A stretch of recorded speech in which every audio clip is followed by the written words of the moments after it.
Episode 155 of the Super Parent Syndrome, where we help parents parent themselves. Today's topic is we all avoid the work. Sit back and relax. Let's get started. Parenting in the 21st century is ever evolving. And while you balance work, kids, and your sanity, it's easy to feel discouraged. Welcome to the Super Parent Syndrome with your host, Dr. Nick Fanning.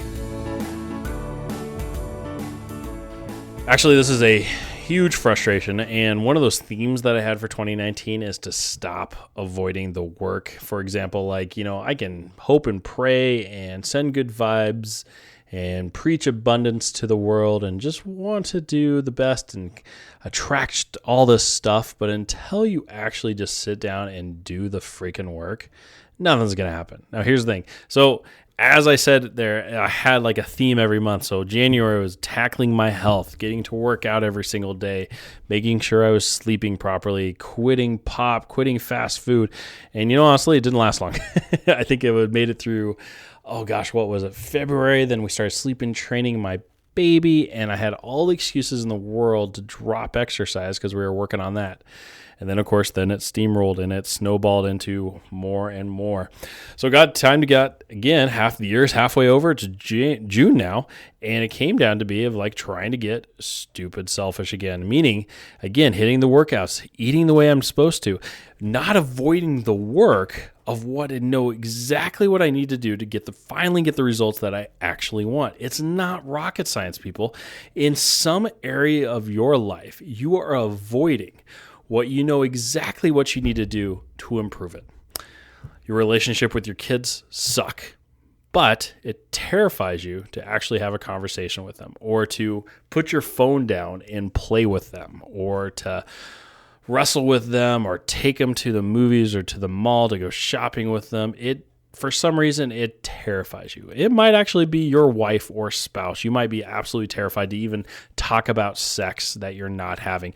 It might absolutely be terrified to stick up for yourself when, for example, somebody asks you to fold all the clothes, but because you didn't put them away the right way, you suck. And instead of just staying like, hey, what's going on here, man? I just folded the clothes. Why don't we work together and put everything else away? We should be happy by this.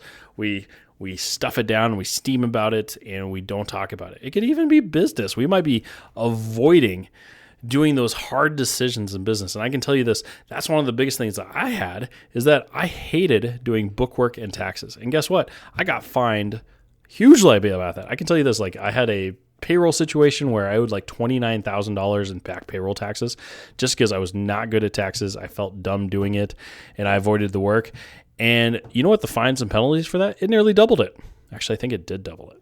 Oh, it was terrible. And now I'm having to dig myself out of there because I avoided the work. I'm paying the penalty of procrastinating that.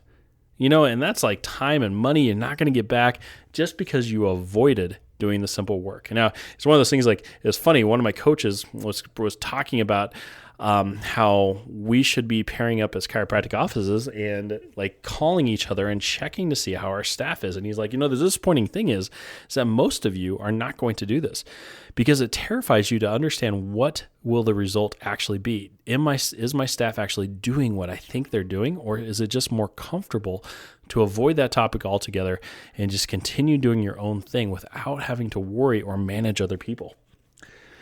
Whew, man.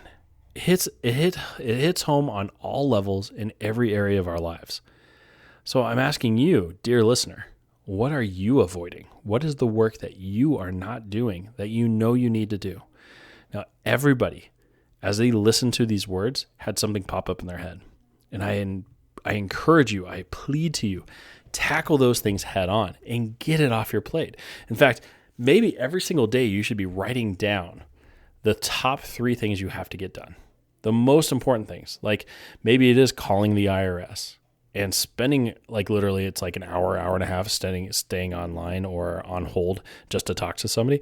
And I understand that can be frustrating, and that gives you plenty of excuses not to call them, but maybe now's the day to do it, or to reach out to a parent that's estranged that you haven't talked to in a long time and have that collision, have that conflict, and just saying enough is enough. This is where I'm being held back. We're going to attack it head on. Or maybe it's honestly doing the work you know you need to for your own personal health, getting that knee finally looked at doing the exercise where everything hurts and yet you still have to just do it. You just have to do the walking. You have to buy the gym membership and swallow down your pride and go into the pool, even though you think everybody's looking at you, and actually start exercising. Maybe you have to say no to the 10 p.m. snacks or the 8 p.m. snacks that you stuff down in your throat just to feel a little bit better. Some of these hitting home, I can tell you that from personal experience that some of these things I've tackled myself. It's not easy. It's not sexy. It's not exciting. But I can tell you this, it will change your life.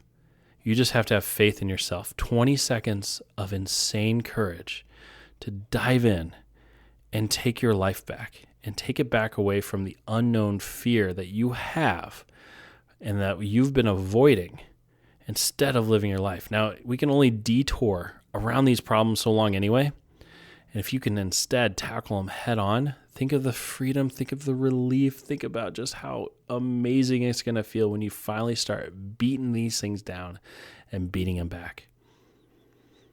And if you can, imagine tackling those problems for yourself. Imagine even beating down those stories that you hold so close to you that you would never share with the rest of the world. And if you could just share them or talk them with a therapist or talk them over with a friend, I can tell you this, then you would truly be unleashed. Then you would truly be a super parent. And you might give that kind of power to your kids so they don't have those same issues growing up as well. Because if we're truly going to be super parents, folks, there's, part of us has riding on guilt or shame or fear or just, anxiety of making sure we get everything done and that we can get, our lives, our businesses, and our kids the very, very best. Well, it starts with you, inside out. And if you can tackle yourself, you can tackle the world. So again, take a look at what's holding you back, what's the work you're avoiding, and hit it head on. You can do this. Thanks for listening to another episode of The Super Parent Syndrome. Please be sure to visit peptalksforparents.com for more content and our free newsletter.